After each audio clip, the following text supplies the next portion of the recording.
to the living word. Let praise arise. Heaven and earth sing praise to the Lamb, seated on the throne. Power and strength are yours alone.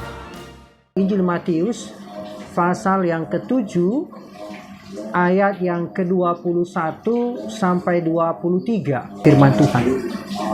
Bukan setiap orang yang berseru kepadaku, Tuhan, Tuhan, akan masuk ke dalam kerajaan sorga, melainkan dia yang melakukan kehendak Bapa-Ku yang di sorga. Pada hari terakhir, banyak orang akan berseru kepadaku, Tuhan, Tuhan, bukankah kami bernubuat demi namamu dan mengusir setan demi namamu dan mengadakan banyak mujizat demi namamu juga? Pada waktu itulah aku akan berterus terang kepada mereka dan berkata, aku tidak pernah mengenal kamu. Enyalah daripadaku, kamu sekalian pembuat kejahatan.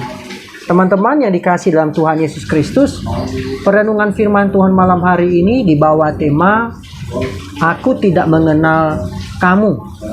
Nah, kalau kita membaca dan melihat di dalam Alkitab, paling tidak dalam perjanjian baru ini ada dua teks yang secara tegas itu berbicara, aku tidak mengenal kamu. Ini dalam bagian pasal 7 ini ayat 23. Dan ada bagian yang lain ya di dalam Matius 25 ayat 12 ya, sesungguhnya aku tidak mengenal kamu.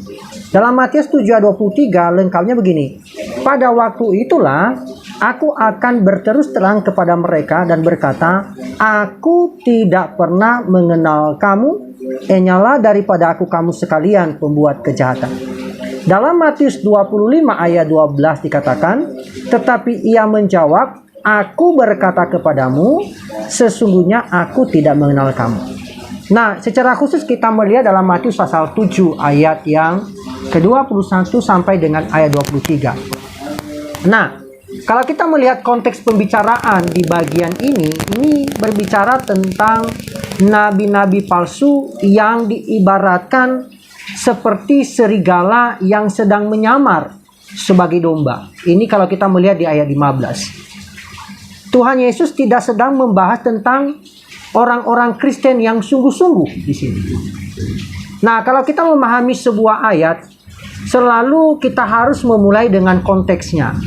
Nah, kalau kita melihat ketika Yesus mengakhiri khotbahnya di bukit dengan peringatan terakhir tentang iman yang sejati, Yesus menubuatkan bahwa nabi-nabi palsu orang Kristen atau nabi-nabi Kristen palsu itu akan datang sebagai digambarkan serigala berbulu domba.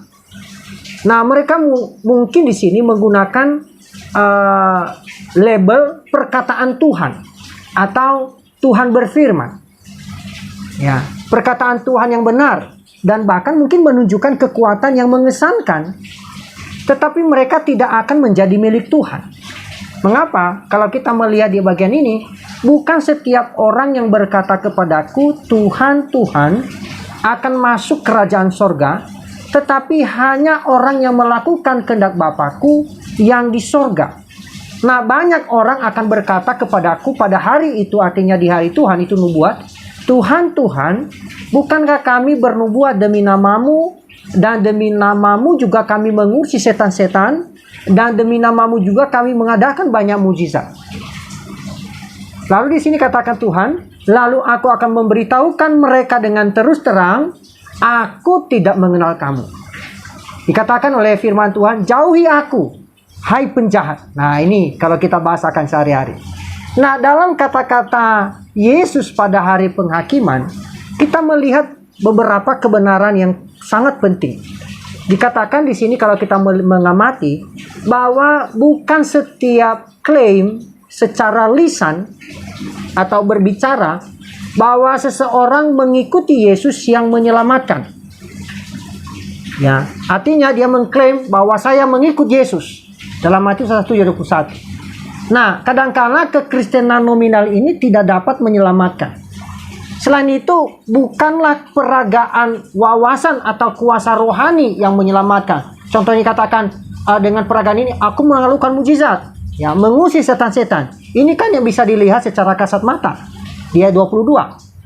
Atau seseorang bisa terlihat seperti orang Kristen di mata orang lain, namun tetap menjadi pelaku kejahatan. Ya, menjadi orang percaya, kelihatannya seperti orang percaya, orang Kristen, tapi sebagai pelaku kejahatan seperti di hadapan Tuhan. Bahkan jauh dari hadirat Tuhan di ayat yang ke-23.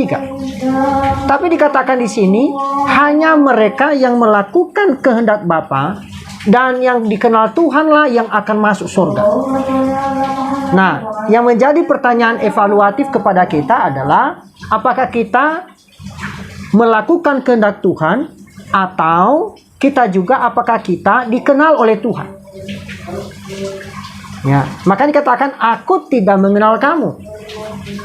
Nah, seringkali teman-teman ketika masuk dalam pelayanan, kita melakukan pelayanan dengan baik, dengan spektakuler, dengan tanda-tanda yang ajaib, tapi karena kesibukan kita dalam pelayanan justru kita kehilangan esensi, kita kehilangan relasi yang baik dengan Tuhan. Dengan alasan apa? Wah, capek, sudah seharian melayani, tidur. Wah, capek, perjalanan berkilo-kilo dengan jalan setapak melakukan pelayanan. Kadang-kala ini membuat kita lesu imannya. Padahal kita melakukan hal yang spektakuler. Ketika kita mau dalam pelayanan, dalam nama Yesus, setan dilepaskan. Dalam nama Yesus, orang lumpuh bisa berjalan. Dalam nama Yesus, orang yang sakit disembuhkan. Itu berlaku bagi orang yang mengalami mujizat. Tapi menjadi pertanyaan untuk kita kembali, apakah kita juga mengalami mujizat? Kita kadang terkagum dengan pekerjaan Tuhan. Melalui apa? Melalui hidup kita. Memang Tuhan memakai kita luar biasa. Tapi, nah ini tapinya. Apa yang kita lakukan justru bukan untuk kehendak Tuhan, tapi untuk kehendak kita. Bukan menyenangkan Tuhan, tapi supaya kita merasa senang karena orang mengalami mujizat. Sehingga Tuhan berkata, aku tidak mengenal kamu. Jadi yang menjadi pertanyaan, apa yang menjadi kehendak Bapa? Kalau kita membaca dalam Alkitab, memang ada beberapa orang yang pernah datang kepada Yesus dengan pertanyaan tentang apa yang Tuhan mau, apa yang Tuhan tuntut dari mereka. Mereka bertanya kepada Yesus, apa yang harus kami lakukan untuk melakukan pekerjaan yang Tuhan minta? Apa yang harus kami lakukan untuk pekerjaan Tuhan yang begitu luas? Ladang sudah menguning, siap untuk dituai. Tapi yang menjadi pertanyaan, siapa pekerjanya? Ya kan? Ini dalam logonya STT La Gracia. Ini mengingatkan kita kepada posisi kita, ya kan? Ladang sudah menguning, siap untuk dituai, tapi siapa yang mengerjakan? Nah, di samping kita mengatakan siapa yang mengerjakan, kita juga bertanya apa yang Tuhan mau, apa yang Tuhan kehendaki untuk kita lakukan. Teman-teman yang dikasih dalam Tuhan Yesus Kristus, Yesus telah mengutus. Ya, coba kita melihat di dalam Yohanes 6 ayat 28 sampai 29. Ya, kita bandingkan sedikit. Yohanes pasal 6 ayat yang ke-28 sampai 29, ya. Coba teman-teman bisa melihat di situ ya. Dalam Yohanes pasal 6 ayat 28 sampai 29. Dia berkata, lalu kata mereka kepadanya, apa yang harus kami perbuat supaya kami mengerjakan pekerjaan yang dikehendaki Allah? Jawab Yesus kepada mereka, inilah pekerjaan yang dikehendaki Allah, yaitu hendaklah kamu percaya kepada Dia yang telah diutus Allah. Itu yang pertama yang kita lakukan. Ya, hendaklah kita percaya kepada yang diutus oleh Allah. Kalau kita percaya kepada Allah yang mengutus, maka yang diutus oleh Allah, maka Allah mengenal kita. Karena kita percaya. Allah ingin kita apa? Beriman kepada anaknya. Dan inilah perintahnya, yaitu percaya dalam nama anaknya, yaitu Yesus Kristus. Ini nanti kita bisa membandingkan dalam 1 Yohanes pasal 3:23. Dikatakan di sana bahwa mereka yang dilahirkan kembali oleh iman dalam Kristus itu akan menghasilkan perbuatan baik untuk kemuliaan Allah, bukan untuk kemuliaan diri sendiri. Ketika Yesus berkata, "Aku tidak pernah mengenalmu," kepada murid-murid itu berbicara kepada murid-murid yang berpura-pura. Maksudnya ialah bahwa dia tidak pernah mengenali mereka sebagai murid sejati atau sahabatnya. Kapan kita menjadi murid yang berpura-pura atau menjadi murid yang tidak sejati atau tidak menjadi sahabatnya? Ketika kita melayani Tuhan bukan lagi sesuai dengan kehendak Tuhan. Ketika kita mengambil bagian dalam pelayanan bukan lagi untuk melakukan kehendaknya. Ketika kita melayani Tuhan bukan lagi tujuan kita untuk apa? Supaya banyak orang percaya kepada Tuhan. Tapi supaya apa? Orang mengenal kita, supaya orang mengenal siapa kita, supaya mengenal dan memberkati kita, itu kan? Maka ini menjadi perenungan kita semua. Saudara, ini kasih dalam Tuhan Yesus Kristus, bahwa Yesus ya mengingatkan kita kembali. Ya, dia mengingatkan bahwa setiap orang atau murid yang hanya berpura-pura yang dikasih dalam Tuhan Yesus Kristus, dalam semua hal ini, maka lebih banyak lagi bahwa Yesus tidak pernah mengenal mereka. Karena makin banyak penyimpangan, penyelewengan. Nah, perhatikan bahwa Yesus juga tidak pernah memiliki atau memutuskan hubungan di sini. Tidak pernah ada hubungan yang harus diputuskan. Terlepas dari kata-kata yang mungkin muluk-muluk dan semangat keagamaan yang mungkin mencolok. Mereka tidak memiliki keintiman dengan Kristus. Mereka tidak punya relasi yang baik. Dan Yesus juga tidak memutuskan hubungan itu. Dia mengatakan, "Aku tidak mengenal engkau," bukan berarti tidak ada hubungan sama sekali. Ya, dia mengenal siapa muridnya. Dia mengenal siapa kerabatnya. Dia mengenal siapa hambanya. Dia juga mengenal siapa yang menjadi kerabatnya. Itu artinya Yesus mengenal siapa kita. Tapi kalau Yesus berkata kepada kita, "Aku tidak mengenal engkau," itu menjadi hal yang sangat tragis, ya kan? Kita sudah melayani Tuhan, kita sudah menyerahkan hidup kepada Tuhan, sudah melayani all out, tiba-tiba Tuhan berkata, "Aku tidak mengenal kamu." Jadi yang penting di sini justru bukanlah kita mengenal Tuhan pada tingkat level tertentu. Tetapi yang penting di sini adalah Tuhan mengenal kita. Kebanyakan kita salah mengerti. Kita merasa bahwa dengan memiliki pengetahuan teologi yang banyak, pengetahuan yang baik dan benar dengan Alkitab, kita merasa Tuhan mengenal kita. Menjadi pertanyaan untuk kita. Sejauh mana kita berelasi dengan Tuhan dan sejauh mana Tuhan juga mengenal kita. Ya, kita merasa bahwa dengan banyak melakukan pelayanan, dengan banyak kegiatan jadwal sampai tidak ada waktu khusus lagi bagi Tuhan. 1 jam saja untuk Tuhan. Tidak ada. Maka kita sedang dalam bahaya sebenarnya. Ya, saya teringat dengan satu buku 1 jam saja yang ditulis oleh seorang pengkhotbah terkenal dalam penginjilan api, yaitu Peter Yangren. Dia berkata bahwa mungkin ada sekian banyak waktu saya berikan untuk Tuhan dalam satu hari 24 jam. Tapi apakah waktu itu saya gunakan 1 jam khusus untuk Tuhan? Teman-teman, sudah keluar dari asrama bukan? Sudah tidak lagi dalam pembentukan sekolah teologi, masuk dalam asrama pendidikan seumur hidup bersama dengan keluarga. Teman-teman, sudah ada yang berpasangan kan? Sudah yang punya suami istri. Pernah nggak pasangan saudara mengingatkan pendidikan saudara? Dengan cara apa? "Pa, Ma, ayo berdoa." Di asrama diingatkan dengan apa? Teng, bel kan? Teng. Malam, pagi jam 4.45, teng, bangun. Jam 7, teng, firman Tuhan, cepol pagi, teng, jam 9.30 malam renungan malam. Sekarang sudah berkeluarga, sudah pelayanan subur hidup, apakah mendengar itu? Tidak, Pak. Benar tidak. Tapi pernah mendengar enggak rekan pelayan saudara? Ayo, kita persekutuan yuk. Ayo, kita beribadah yuk. Ayo, kita renungan yuk. Teman-teman, ini mungkin sederhana. Sekarang kita diberikan pilihan oleh Tuhan. Ya. Sekali lagi, dikatakan di sini bahwa yang terpenting bukanlah kita mengenal Tuhan pada tingkat level pendidikan kita. Ada yang sedang mengikuti pendidikan S2. Apakah itu menjamin saudara Tuhan mengenal saudara? Tidak kan?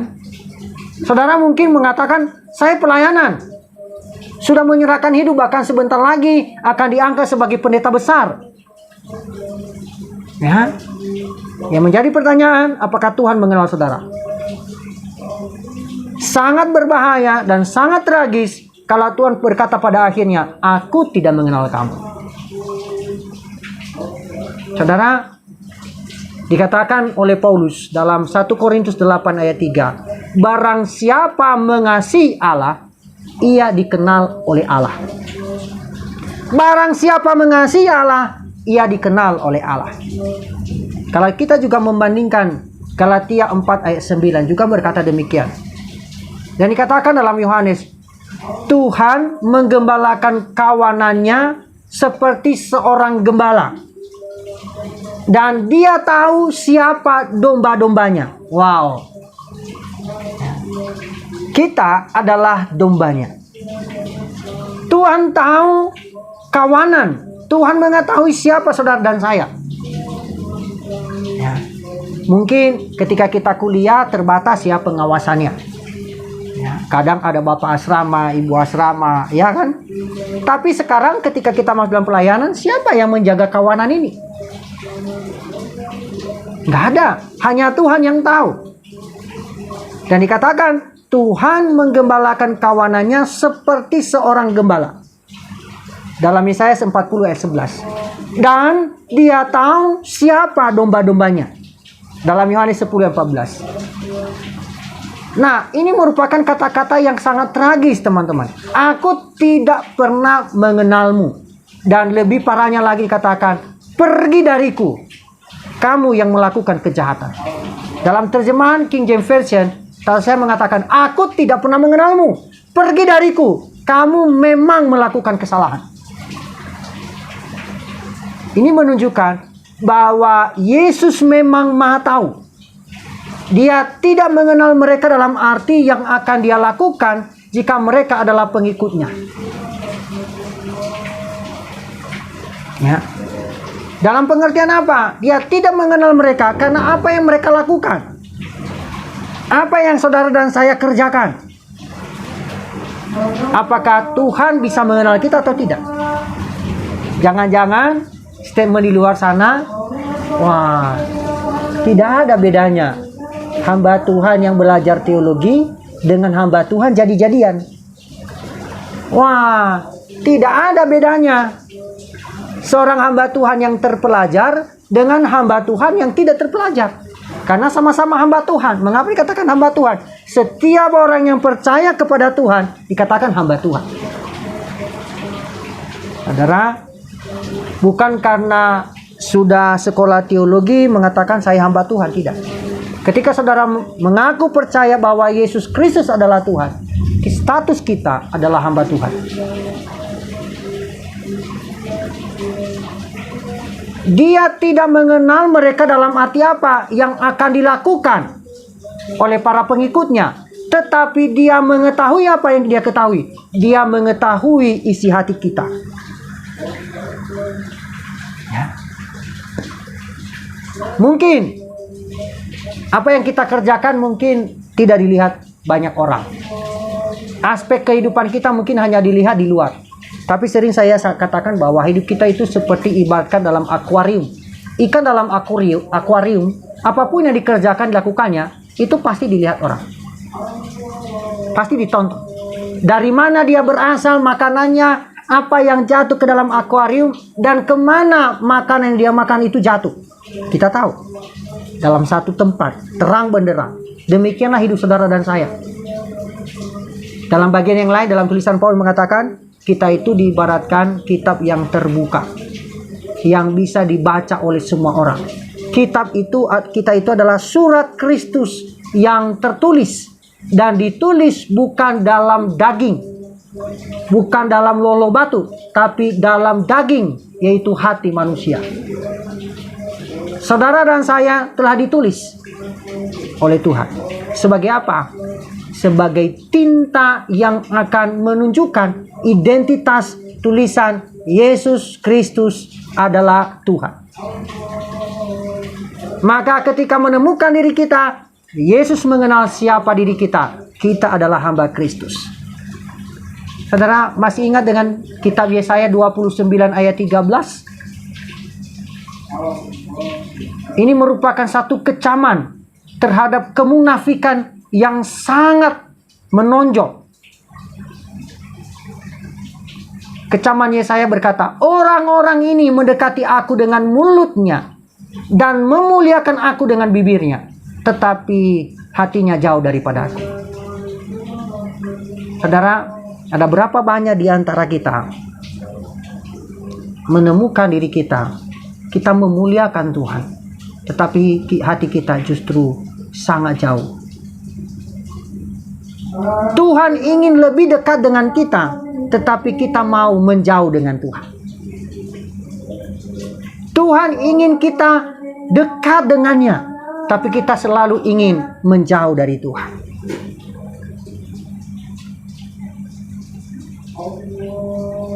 Teman-teman yang dikasih dalam Tuhan Yesus Kristus, apa yang digambarkan oleh Matius di sini dalam kitab Wahyu pasal 22 ayat 15 itu jelas. Ya.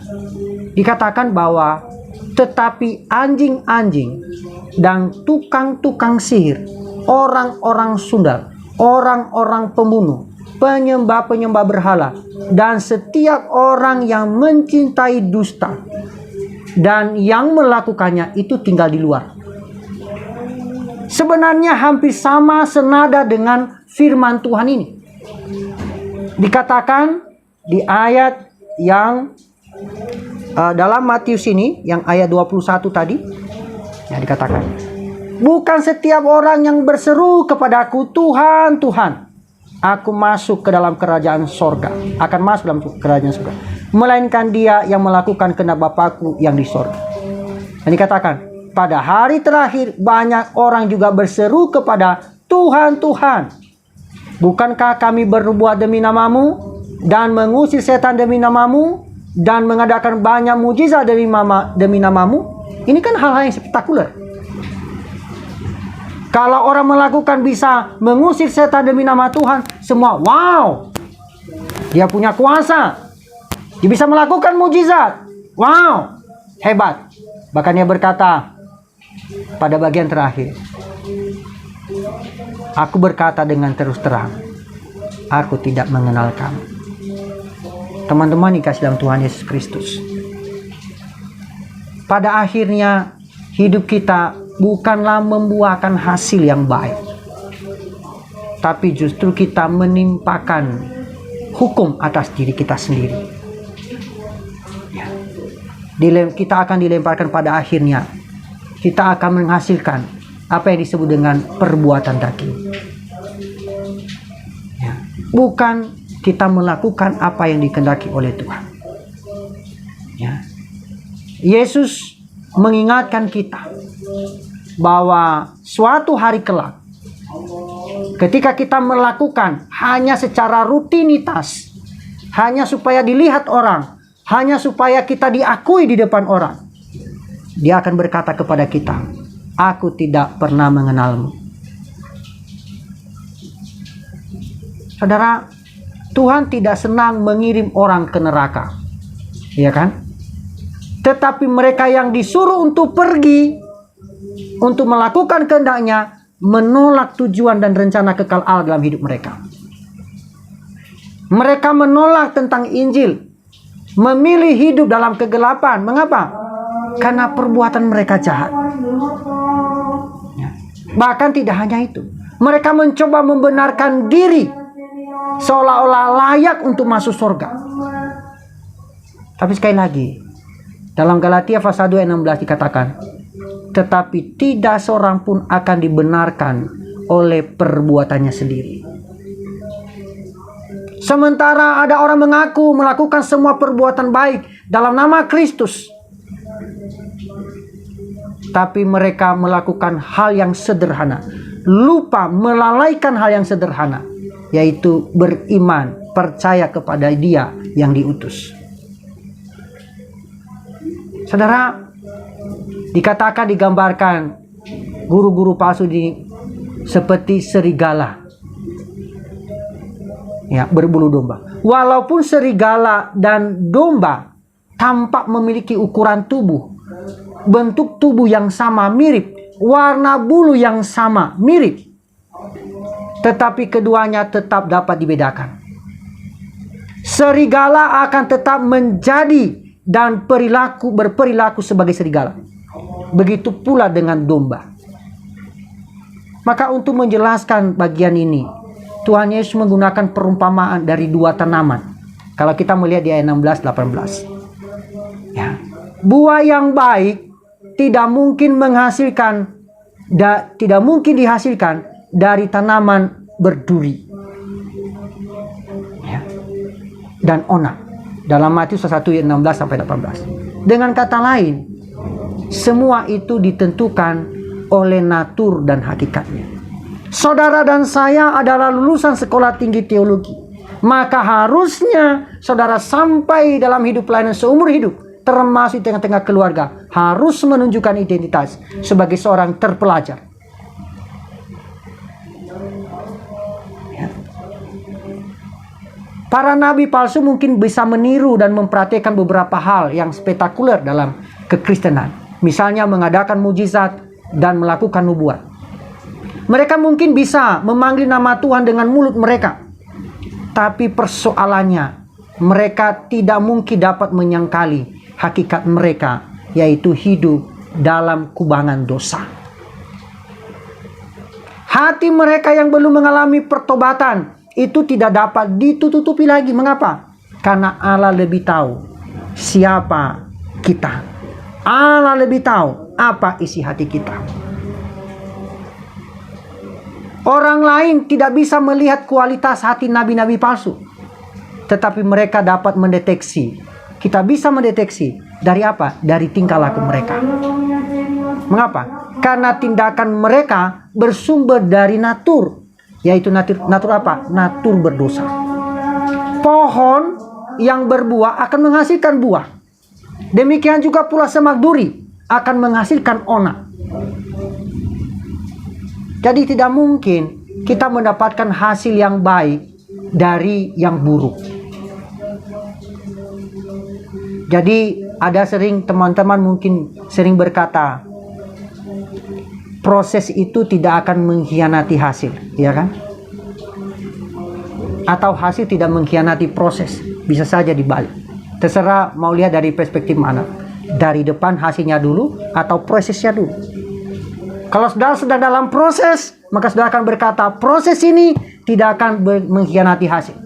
Kalau saudara sudah mendapatkan hasil dari pelayanan saudara, studi saudara, maka saudara akan mengatakan, hasil tidak mengkhianati proses. Saudara, ini kasih dalam Tuhan Yesus Kristus. Kalau kita memahami cara yang sama, kita memahami ketaatan yang dituntut oleh Tuhan Yesus dalam Matius pasal 7 ayat 21-23. Bukan sebagai syarat keselamatan, maka sebaliknya ketaatan itu merupakan bukti bahwa kita telah mengalami perubahan yang radikal dalam diri kita. Tidak mungkin seseorang yang sudah diselamatkan dalam Kristus akan terus hidup dalam dosa. Kita mungkin jatuh, tetapi kita tidak akan berkanjang dalam dosa. Mengapa? Karena kita sudah diciptakan kembali dalam Kristus Yesus. Sehingga kita pasti akan dan mampu melakukan perbuatan baik. Mengapa? Karena sudah mengalami perbuatan baiknya Tuhan. Tidak salah kalau saya menyinggung sedikit momen Paskah. Momen Paskah mengingatkan kita bahwa ada satu pribadi yang memberikan dirinya untuk mendamaikan saudara dan saya dengan Tuhan, yaitu Kristus Yesus. Maka pemberitaan tentang kematian dan kebangkitannya itu menjadi deklarasi saudara dan saya dimanapun saudara berada. Allah yang mengerjakan kemauan dan juga kemampuan dalam hati kita. Untuk apa? Untuk menuruti perintahnya.